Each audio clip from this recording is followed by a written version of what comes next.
Drivers are on the roads and they see the yellow school bus approaching, use that as like a traffic light.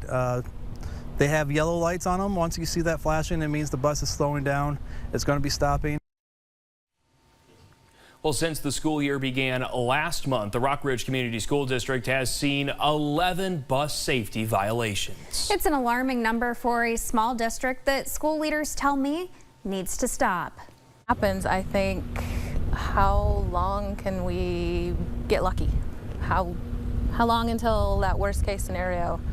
And that's my biggest fear as transportation director and as a bus driver and a parent, is having to pull footage from the unthinkable. Housby says it's a reoccurring problem. Drivers speeding around flashing and stop school buses on their routes. Had to basically instill in the kids, hey, when that bus stops and that door opens and the stop sign comes out, that doesn't mean you can move.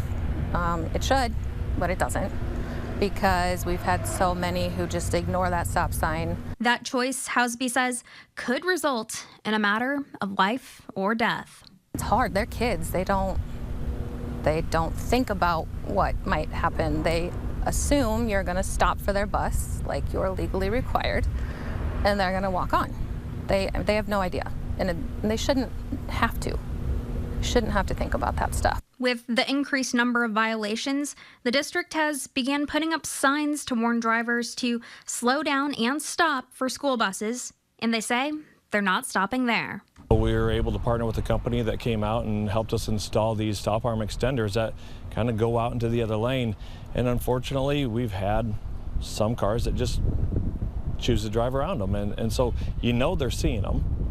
So you're choosing not to stop at that point. And so, you know, we invest in those types of things, more bus cameras to make sure that when people do pass the bus, that you know, Deputy Rasso is going to get a citation to them, and so that way there are consequences to our actions, and consequences that can lead to hefty fines and even license suspensions. If drivers fail to do it, they are penalized.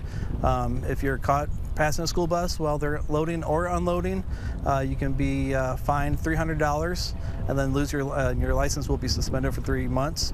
They're all penalties district leaders say aren't worth the risk. Instead, they say plan ahead, be alert, and slow down when you see the yellow lights on the school bus. We're not going to ever stop trying to continually make things more safe to make sure that our kids get to and from school safely, because our community puts a lot of trust in our bus drivers' hands to get our kids to and from school, and they want their kids coming home, and just like everybody does. You know? In Iowa, the fine for passing a stopped school bus can result in a fine of up to $345 and a mandatory court appearance for a first offense.